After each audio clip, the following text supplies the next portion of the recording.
তা কেমন আছিস? যেমন দেখছিস, অসহায়। অনেকদিন পর এলি যে এখানে। এখানে আসার সময় আর কারণ কোনোটাই এখন আর নেই। সময়ের সাথে সাথে অনেক অভ্যেস পাল্টে যায় বল। হুম কিছু অভ্যেস তো পাল্টে ফেলাই প্রয়োজন।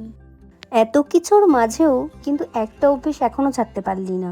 এই যে এখানে আমার কাছে এসে সেই কলেজ লাইফ থেকে তোর সমস্ত কথা শেয়ার করা।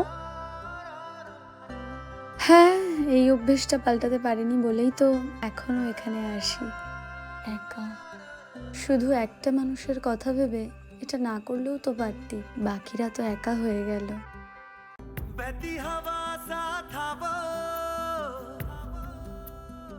उड़ती पतंग सा था वो।